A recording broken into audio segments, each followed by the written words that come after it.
The arena was settling into a rhythm of comfortable predictability. You know the feeling? It was the middle of the show.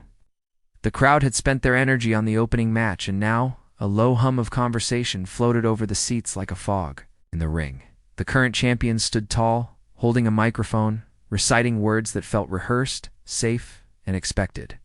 The air was stale. Fans were checking their phones, the energy dipping into that dangerous lull where interest begins to fade into apathy. But then, the atmosphere shifted. It wasn't a sound at first. It was a feeling, a sudden drop in air pressure. The giant screens above the ring flickered black, cutting off the champion mid-sentence. The house lights didn't just dim, they died completely, plunging 20,000 people into an abyss of sudden, confusing darkness. For 3 seconds, there was total silence. The kind of silence that is heavy, pregnant with a secret that is about to be born. Then, the first note hit. A single, piercing chord that everyone knew, yet no one believed they would ever hear again. Tonight's return didn't just surprise the crowd, it shook the entire foundation of WWE. The lights flashed, fog opened, and she walked out like she owned the arena. Fans were screaming her name before the pyro even hit. She's BACK, and this is the kind of entrance WWE will replay for years. It wasn't just an entrance, it was a resurrection. The minimalist animators should focus here on the silhouette emerging from the smoke, the posture relaxed, confident, terrifyingly calm amidst the chaos of the screaming fans. The noise wasn't just applause. It was a primal release of years of waiting. While the world focused on the stage, the real story was happening inside the ring. The camera rarely lingers on the victim of a return, but this script requires us to look at the champion. A moment ago, she was the queen of the division, comfortable on her throne. Now she was a statue. The stickman animation should depict her arms slowly dropping to her sides, the microphone slipping just an inch in her grip. It wasn't fear on her face. It was realization. The realization that the era she thought she led had just been paused. The returning legend didn't run to the ring. She didn't sprint or slide. She walked. A slow, predatory gait that ate up the distance between the past and the present. Every step she took on the ramp sent a fresh wave of sound crashing down from the rafters. The commentary team, usually so full of hyperbole, fell silent, letting the raw audio of the crowd tell the story. This is the power of a true return. It renders scripts useless. She stopped at the bottom of the steel steps. She looked up at the bright lights, closing her eyes for a fleeting second, inhaling the scent of the air, no popcorn, sweat, and ozone. It was a grounding moment, a human moment amidst the spectacle. When she opened her eyes, the warmth was gone, replaced by a cold, competitive steel. She pulled herself up onto the apron, the ropes creaking under the weight of history. The champion inside took a half-step back. That subtle retreat was the loudest statement of the night. The hierarchy hadn't just shifted, it had been shattered. While the arena was bathed in euphoria, the area behind the curtain, the gorilla position, was a scene of organized panic. This is the side of wrestling the cameras don't show, but it is where the heart of the drama beats fastest. Producers were ripping up the formatted run sheets for the rest of the night. The carefully planned segments, the timing of the commercial breaks, the next 2 matches, all of it was suddenly irrelevant. Headsets were buzzing with frantic instructions. Cut the next segment. Give her the microphone. Let it breathe. The director was shouting for camera angles. He's trying to capture the raw emotion on the faces in the front row, grown men crying, children confused by the intensity of their parents' reactions. The return hadn't just disrupted the show, it had hijacked the broadcast. In the animation, visualize the silhouette of the showrunner, standing calm amidst the frantic running of assistants. He is watching the monitor with a slight smile. He knows that while the schedule is ruined, the business has just been saved. This is the paradox of a massive return. It destroys the plan to build a legacy. The writers, usually protective of their storylines, sat back in their chairs, tossing their pens onto the table. They knew there was nothing they could write tonight that would top reality. The script was now being written in real time by the energy in the room. Further back in the locker room, the vibe was entirely different. A monitor mounted on the wall flickered with the image of the legend standing in the ring.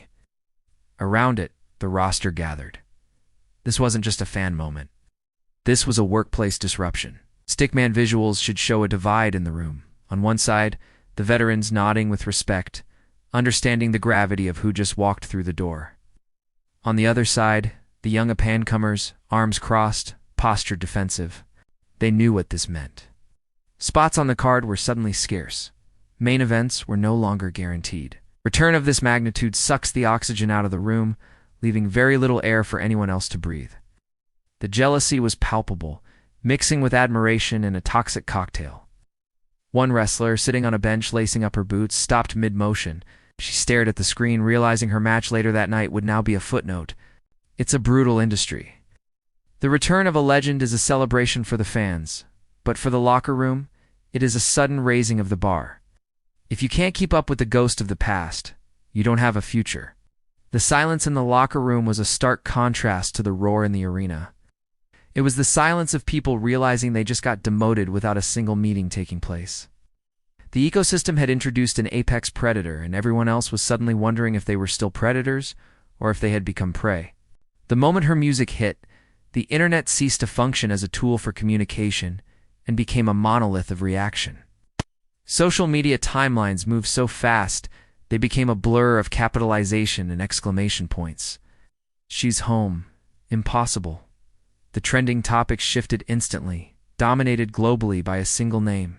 But beyond the hype, there was the narrative spin. Wrestling journalists, usually cynical and desperate for scoops, were caught flat-footed. No one had leaked this. In an era where everything is spoiled online days in advance, this was a miracle of secrecy. The animation should visualize this as a map of the world, with lights igniting simultaneously across continents: New York, London, Tokyo, Mumbai. The connection was instantaneous.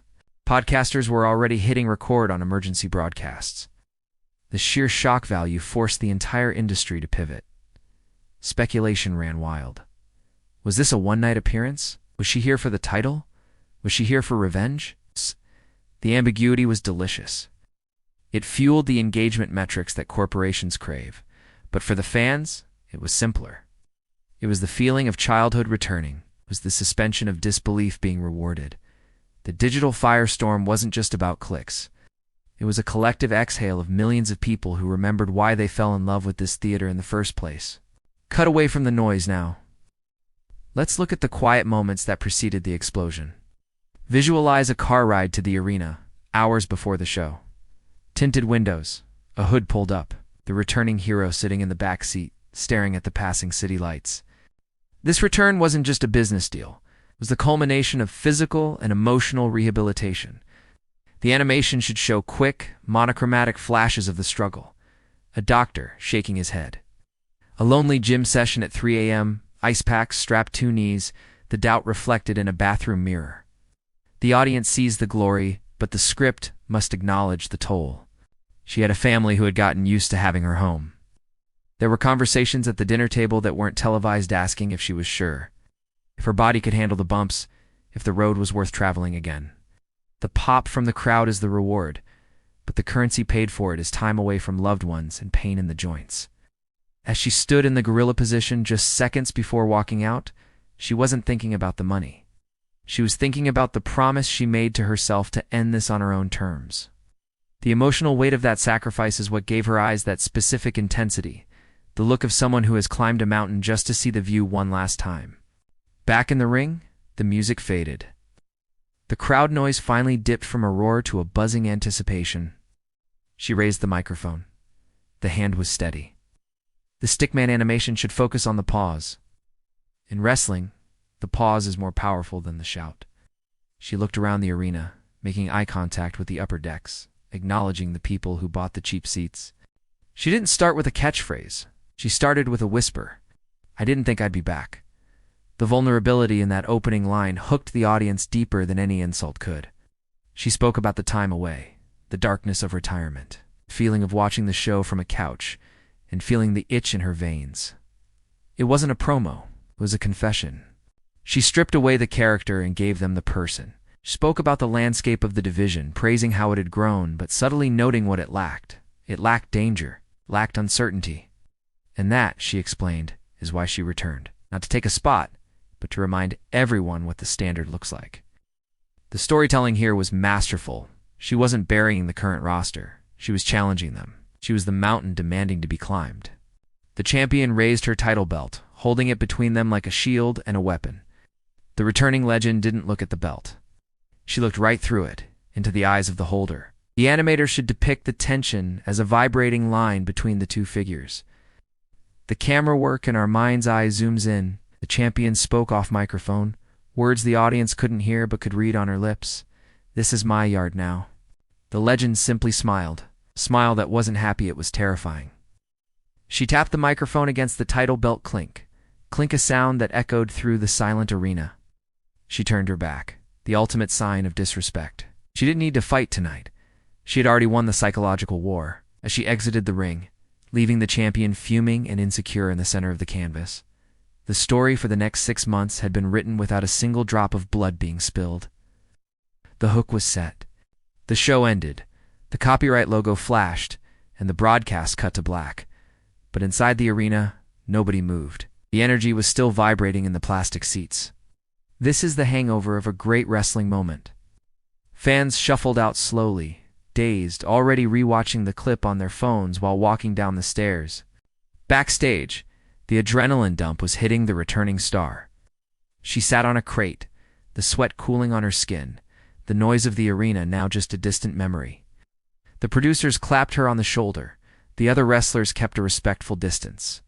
It was a triumph. The metrics would come in the next morning: record ratings, merchandise sold out, ticket sales spiking for the next venue. From a business standpoint, it was a masterpiece. But narratively, something interesting happened. The champion, previously seen as a villain, or perhaps just stale, was now the underdog. By dominating the spotlight so completely, the returning legend had inadvertently turned the champion into a sympathetic figure, someone fighting for their survival against a ghost of the past. The dynamic had flipped. The audience, while cheering the legend now, would soon begin to wonder if the old guard was suffocating the new. The seeds of the next conflict were planted in the very soil of this celebration. We assume she came back to win the title. Assume she came back for one last run at the top. But as the screen fades to a minimalist animation of her walking down a lonely hallway, the narrator reveals the reality. She didn't come back to win. She came back to lose. She returned because she realized the current generation couldn't truly ascend until they defeated the past. She wasn't the hero of this story. She was the final boss. She was the dragon waking up solely so the night could prove they were worthy of slaying it.